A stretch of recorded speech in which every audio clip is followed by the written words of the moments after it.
Hi everybody, it's Tim with Engadget. We're taking a look at the new Droid X2 on Verizon from Motorola.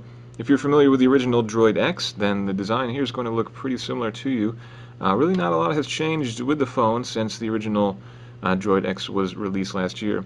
But one thing missing though, unfortunately, we've lost the camera button on the side here, so you only have the volume rocker there. Up top, again, the same power button and headphone layout that we had previously. And on the side, HDMI and micro USB.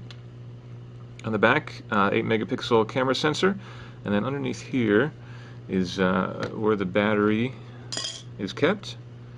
1500 mAh battery here, paired with an 8 gigabyte micro SD card. So this is actually taking a step down in terms of storage from the Droid X, which came with a 16 gigabyte micro SD card. But the phone does offer you 4 gigabytes of storage internally, so you basically wind up with about 12 gigabytes total of user accessible storage. On the front we have a 4.3-inch QHD display, which is actually very nice.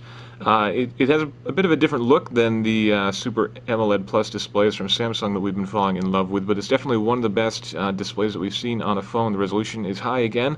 Brightness is great, and as you can see, the viewing angles are also exemplary. So this is definitely a very good-looking phone, and it's fitting in at again the 4.3-inch size, which when the original phone, the Droid X, released was a very large thing. This was a big phone at the time, but now it actually feels kind of small compared to some of the more recent releases, like say the Droid Charge or the Revolution or the Thunderbolt. So let's take a look at some of the customizations that Motorola has added here. By default, of course, you get your full list of applications, but you can create groups of applications. So for example, you can see all the apps that you've downloaded, or you can see your recent apps as well. And you can create any group that you like to, so you can hide some of the things that are installed on here. There wasn't an overabundance of junk on here compared to some of the other phones, and thankfully we were actually able to uninstall a lot of it, which is nice. I'll take a look at the browser.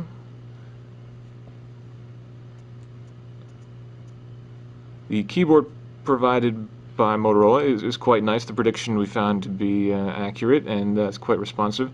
And the browsing experience here is very good as well. Now this is of course packing a 1 GHz Tegra 2 processor, dual core.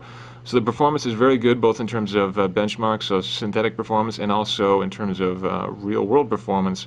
Very snappy phone, quick to load pages, and of course very smooth for zooming in and zooming out. So if you're looking for a high-performance phone, this is it. And battery life we found to be pretty decent, perhaps not as good as something like the Infuse 4G or the Droid Charge, both of which come with larger battery packs, but definitely better than, say, the Thunderbolt. And that's helped somewhat by the lack of a 4G antenna, which is a little bit of a disappointment actually in this phone. At this point, I think a lot of people are looking for LTE, even if you don't live in an LTE area currently.